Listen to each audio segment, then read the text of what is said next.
One of the people whose vehicles were hit by gunfire in Jackson Friday night is sharing her experience. In Emmett Till's 82nd birthday, the Biden administration is honoring his legacy with 3 memorial sites. Today, President Joe Biden signed a proclamation establishing a new national monument. The Emmett Till and Mamie Till Mobley National Monument will be located across 3 sites in Illinois and Mississippi and will be federally protected places.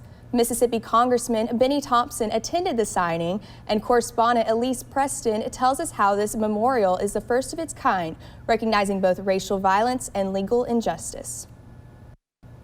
In North Mississippi, the search continues for a Marshall County Jail inmate who escaped after asking for a bathroom break during transport.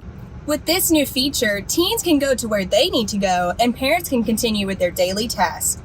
It is a hot summer day out here in Ridgeland, but make sure to come out. It is a free event, and make sure to drink lots of water. Parents are outraged after seeing their children's neglect and abuse at their daycare, but they believe that the person who was arrested may not have acted alone. Teens in Metro Jackson can now request rides and order meals at the touch of a button. The app Uber has announced a new feature that will allow 13 to 17-year-olds to make their own account. Safety communicationist at Uber, Sarah Casanovas, says teens are experiencing independence while parents can still ensure their safety by having access to their teen's account. As soon as they order a trip, their parent is notified who the driver is, their license plate number, what their name is, where they're going, and they're able to watch the trip in real time on their app from start to finish. So I think that's really helped give a lot of parents peace of mind with this app. With this new feature, teens can go to where they need to go, and parents can continue with their daily tasks. Some of the safety features include PIN verification, live trip tracking, and unexpected ride alerts. Helps them get to, if it's soccer practice or maybe that interview for, that summer internship that they really wanted. You can find more information on this new feature on the Uber website or within the app. Julieanna Jackson, 12 News. Summer fun is here, but so are high temperatures. North Park Mall in Ridgeland is holding their annual Celebrate America Balloon Glow Festival. Despite the heat, local businesses are finding ways to promote themselves. Sybil Meadows with Cornville Popcorn says after COVID, it was hard to get connected back with the community. After COVID, it was kind of just hard to get back into the swing of things. So now we're doing more events and have great plans of doing extra events and seeing you all in other places. These events also bring the possibility of severe weather. Woo! Water, plenty of water. It started raining when we first got out here. We were thinking that was going to cool things down. It is a hot summer day out here in Ridgeland, but make sure to come out. It is a free event, and make sure to drink lots of water. Residents come prepared to beat the heat. I got my Italian ice right here. We got a tent to block the sun, and we got a good mat. They also say it is a great event to bring the community together.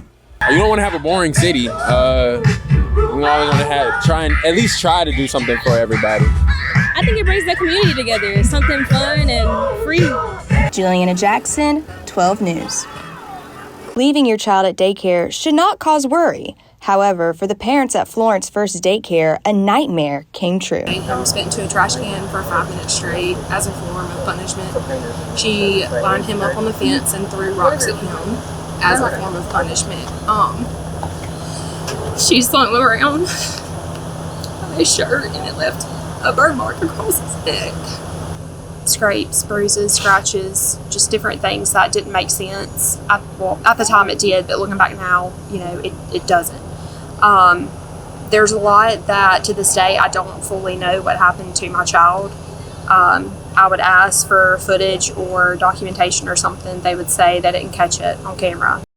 In addition to the physical abuse parents noticed, there were signs of mental trauma. Throws a tantrum, begging me not to take her there because Miss Danny, as she was called, Sierra Danielle Smith, she went by Danny, hurts her. Due to these claims, Florence First Daycare went under investigation. 19-year-old Sierra Danielle Smith was arrested by Florence police, but was released on a $5,000 bond.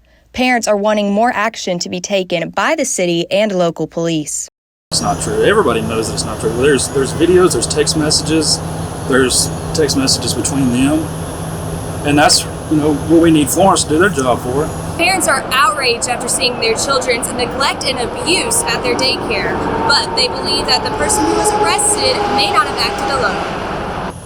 Nowhere that I have ever worked, no child care facility that I've ever been in has allowed something like that repeatedly. A former employee went to the owner, Angelica Killingsworth, about the abuse she observed. We'll talk to her. I'm going to handle it. Angelica even told her twice in front of me that this is your last chance. After a few months, nothing was done, and Sierra was still around the children. I wish I'd have had the sense to do something different myself, but I thought I was doing the right thing, and obviously I wasn't. So I left and I made my police report. It's just the kids are not the priority there. There are also other reasons why parents are wanting investigations into the daycare. Pulled out a gun, was it was like second nature, casual with it. Picked it up, started playing with it, pow pow.